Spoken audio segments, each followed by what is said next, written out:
Okay. Welcome, everyone, to the Squid and Ultimate Leaf Fan Show. I'm Mike Wilson, the Ultimate Leafs fan. With me, as always, my winger, Ricky Squid Vibe. Squid looks like Steven Stamkos listened to us the other night, snapping his scoreless streak with his best game of the semis. A couple lights, a helper. Now, obviously, the Islanders weren't watching our show. They didn't listen because they came unglued, discipline-wise, taking 6 minors. The Lightning scored 3 times on them.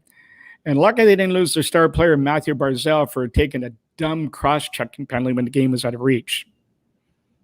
Yeah, you just got a fine, and I mean, again, Tampa Bay has such a lethal power play that they just can't take penalties like that because, I mean, they're going to score, and their power play in the playoffs is close to 50%. So look at the numbers and go, we got to stay out of the box. That'd be first and foremost. Now, on a sadder note, again, we lost another one in the hockey community this week with Rennie Robert, an ex-teammate of yours, played a couple years, year and a half or so in Toronto with you, made his mark mostly in Buffalo, playing in the French Connection line, which was the famous hockey line with Joe Perreault and Rick Martin. Thoughts on this latest loss? Well, I mean, you know what, Mike? We're just losing too many guys over the past 2 or 3 years. Not old guys either. I mean, we're talking guys that are still 50, 60, 70 years old. Really, really sad. Really, I mean, Reddy was a great guy. He was obviously a big part of the French Connection line in Buffalo, and he came into Toronto and wasn't at his best, but he tried to be a good leader as an older guy, and he did a good job. He helped a lot of the young guys get through some things, and just really, really sad. Yeah, it is. And, again, it's, as we keep saying, we're going to be hearing more and more of it as it's around our age. So our condolences to the family and anybody surrounding him. And, again, another loss for the hockey world. Well, going back to the Tampa Islanders series, as we've seen many times in the playoffs over the years, everything that can go right does for one team, and everything that can go wrong does for the other. That was clearly the case the other night with these two teams. I counted at least 4 goals that changed direction, but take nothing away from Tampa. They earned every inch of the ice. Yeah, I mean, they do. And I unfortunately didn't see that game because my son was playing, but I mean, they're such a pesky team. They're on you. They're on the puck. They just don't stop. They don't quit. And the Islanders are very similar in that way as well. But again, they got to stay out of the darn box, because if they don't, they're going to be out tonight, and it's going to be over. Yeah, well, yeah, I mean, and Stamkos scoring now, all of a sudden, look out. So it just adds another weapon to that firepower. Yeah, absolutely. I mean, they've got a lot of firepower. I mean, and they got a lot of firepower from their back end too, and they're very good defensively. They got a big mobile defense, and they're a very difficult team to beat in a best of 7. Well, looking at the other series now, I think the hockey world must face facts that, quite simply stated, Montreal may be a surprise from their season finish in the standings, but have earned, as deeply as hard as this is for Leaf fans to say, has deeply earned every victory with hard work and a never say never attitude. The scary part for Vegas is the deeper this series goes, the more confidence Montreal appears to be gaining up and down the lineup. Other than making, and here's the other thing, other than making the saves he's supposed to, Price really hasn't been the difference like he was earlier. No, he hasn't. I mean, he's come up with some big saves now and again, but large part he isn't the difference, as you said. Like, I mean, I think in the Toronto series, there's no question that he made some unbelievable saves, and a lot of them, and same against Winnipeg.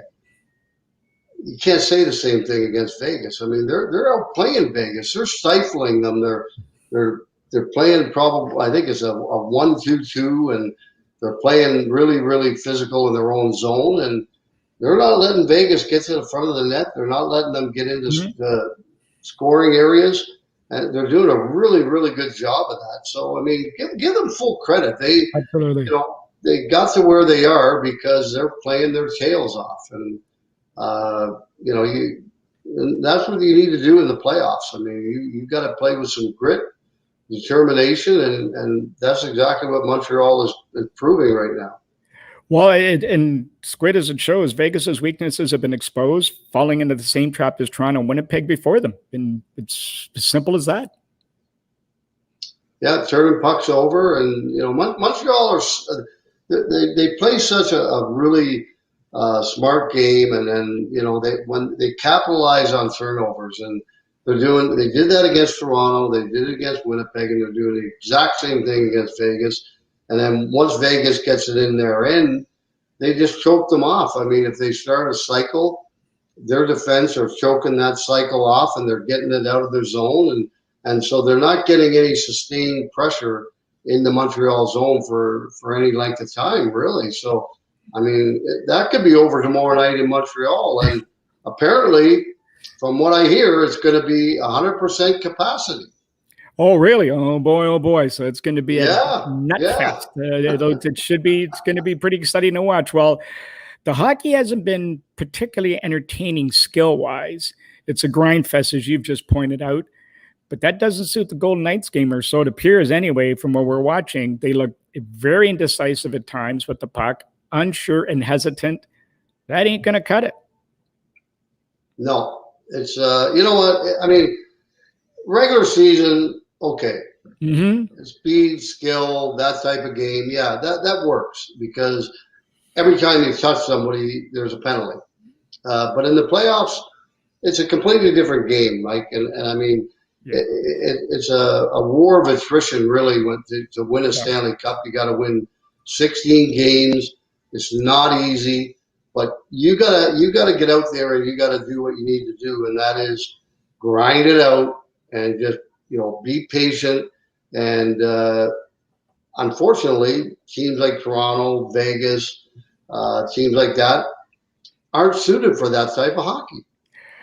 Well, that's what brings us to our next subject with free agency, which we touched on the other day, and we're going to see where this lands for Toronto moving forward. It should be very interesting next couple of weeks, 8 weeks. Without sounding like a broken record, it all relies on how they handle their possible, this is Belief Management talking about their possible Raptor moment with regarding one or two or more of their top 4 players on the payroll. There's several D-men available, with Dougie Hamilton apparently the prime target. But let's break that one down a little bit. The knock on Hamilton is great offensively, but in his own end, he's considered soft, especially for a guy his size. And that's the last thing the Leafs need. Yeah, I mean, I'm sorry, but he's not the guy that I'd be going after. First of all, he's going to want, a lot of money. That's right. Term. And again, term, and I mean, they can't afford that. But more importantly is the way he plays. I mean, yeah, he jumps into the offense, he supplies offense, but he does play a soft game for a guy his size, and they don't really need that at this point in time. Well, how about this? I mean, love him or hate him, but look at Montreal's back end. Big, aggressive, mean, dirty, but it's what works currently. Now, that brings us to Morgan Rielly, which is going to be a topic of discussion over the next little while with his ticket up, as we mentioned the other day, at the end of next year. If he's out of the equation, the offense has been made up somewhere. One hope is that young Rasmus Sandin can develop into that role. Listen, I like him to ex-Devil Brian Rafalski. And if the Leafs get anything close to that, it's a home run with this kid. But do you really want to pin your hopes on that? Well, I'm not sure you want to, but, I read today, I think Pierre LeBrun reporting that Morgan Rielly's willing to take a bit of a discount to stay in Toronto, but he wants term. And if they can't get a deal done before next season, that they'll probably end up trading him. And I mean, you're going to have to, because you can't carry another big salary. And again, you know what? They're stuck between a rock and a hard place.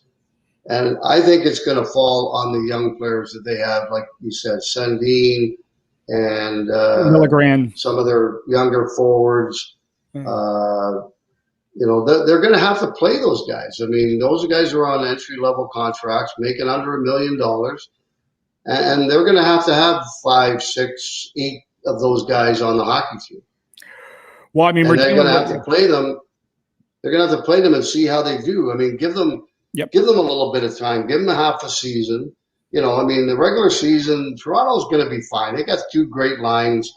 I mean, they got a decent defense. Their goaltending will be okay.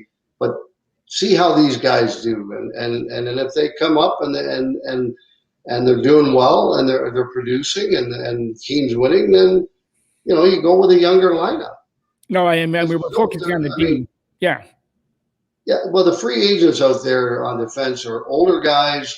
Yeah. Or they're making too much money and they can't afford to sign any of those guys. So unless they're willing to trade one of their big guys for a good young defenseman. Like a Seth Jones or someone like that, then they could bolster their blue line that way. But that's pretty much the only way they're going to be able to do that. Well, I mean, you got defensemen like you hope. I mean, we talked about Jamie Olesiak the other night, who I think provides both offensively and defensively, and more importantly, he becoming a lot cheaper. I'd like to see the effort there. Dennis Savard would be my first, or David Savard. Dennis Savard keeps avoiding us on the podcast, guys. We're trying to get him on there, but he keeps playing golf, that bugger. We're going to get him one day, though. David Savard would be my choice, who's excellent in his own end, clears the net, ace shot blocker, but he makes $4.2 million, and he's up this year, and he's,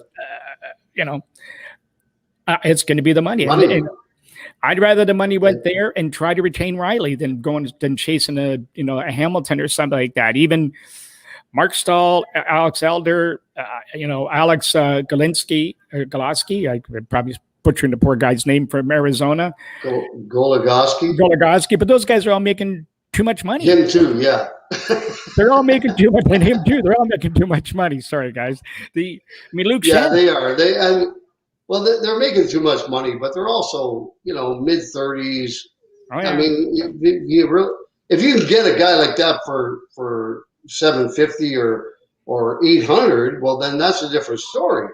But if you're going to pay them $3 or $4 million, then it's really not worth it. You may as well go with the young guys and see if they can get the job done. That's my real belief in the Leafs right now, is that they're really going to have to think long and hard about whether they're going to move 1 or 2 of the big pieces in order to bring back some good players, or they're going to have to go with a very, very young team and see if it works out. No, you're right. Like Luke Shen, does he come back for 800? He's playing fairly well for Tampa, but is he kind of that's the type of player you're going to have to look at? Listen, Vegas D-man Alex Martinez would look awful good in a Toronto uniform, but he's making $4+, and he's going to be looking for money. So, as you point out, unless these guys are willing to take a big haircut, which I doubt they're going to, you've got to be looking elsewhere. Even though I think free agency this year, Luke Shen. Well, Luke Shen, him you can get by. He might be a guy that gets picked up by Seattle too. Very possible, because they can't protect. Because Tampa's going to be in a situation much like Toronto. Yeah, they are. They're going to lose. They're going to lose a pretty good hockey player to Seattle. Well, we'll get into that because I've been going through doing a little bit of work on all those guys who's going to be exposed and stuff like that. But Martinez. But unless free agency money isn't going to be probably the same as it freely spent as it has been in the past. So those are the type of guys you're going to be having to gear in as we're talking about. Look, Toronto's not alone in this. Look at Edmonton. Tyson Barrie. Let's just use him as an example. I'm throwing him out. Great year at the Oilers, but he made $3.7 million. Not sure he wants a raise. He may not get it. They may let him walk because he had similar numbers coming out of Colorado, and we saw what happened in Toronto. So once again, is he one of these guys that is a benefactor from playing with elite players? So of all these other players that are out there that are making big money and commanding big dollars, how many of those guys are going to be grouped into that category? So, there may be a fine line between all this, and some of this may get sifted out as we move forward. Yeah, 100%, Mike. The bottom line is, I think when you're looking at free agency in this off season, there's not going to be a lot of money to throw around. Plain and simple. So guys like Tyson Barrie, who probably would want to raise, but he got to play with McDavid and Draisaitl and those guys on the power play, picked up a lot of points there. And that's not anything against him. No. But it's just that if he wants more money, I'm sorry, but he's probably not going to get it anywhere. Because most of the teams are in a situation where they just can't afford to sign, I don't even know what you would call him, like not a star defenseman, not a real good defensive defenseman, can put up some points if he's playing with the right guys. But again, do you pay a guy like that $4 or $5 million? No, you can't. You can't afford to. Well, and then you're going to be dealing with the teams like the Rangers, who have a little bit of luxury because they got a lot of room. They have $23 million of free cap space right now. That's with a lot to commit in-house. I mean, look at how they struck gold with this Adam Fox, who's still on an entry-level contract. Yeah. So they're going to be aggressive. So you got to watch for teams like, so you don't want to start getting into battles with guys like that have a little bit more flexibility. Even the Oilers have $20 million to spend more, and that's the Leafs have nothing basically. So, and they've got to sign all those players. So these are the battles we're going to have to watch develop over the next couple of weeks. So it should be pretty interesting. It will, and one of the other things too is that you got to look at is it the best thing to go and get, like, okay, you look at Vegas, they signed Pietrangelo and they give him a 7-year deal at, I don't know, around $9 million, somewhere in that name. Is that the best way to go? I'm not so sure it is. I mean, if you're going to find a defenseman that becomes a star in the National Hockey League, you're going to get that guy in the draft. That's the only way you're going to do it. So, maybe something happens at the draft where the Leafs maybe move one of their big four and bring back one, a decent player, and maybe move up in the draft and get a top 5 pick or something, and then draft a defenseman who you're probably 90% sure is going to become a very, very good star defenseman like Hedman or someone like that. Because that's how you get those guys. You get them in the draft. Those guys are hard to find and hard to trade for, hard to sign. You're absolutely right. So it is, very interesting, and we're going to talk a little more about that moving forward. But on that note, we're going to call it a day, Squid. But before we go, while we all ponder what's next for our Maple Leafs over the next few months, consider what I've got another one for you. Consider what. Oh, what do you got? What do you got for us today, Mike? Well, here we go. Consider what John D. Rockefeller once said: "Don't be afraid to give up the good to go for the great." Not bad. No. This applies. Well, Raptors did that. Yes, they did. The Raptors did that, and look what happened. A championship ring. We'll leave it at that, folks. We'll let you ponder that little thought.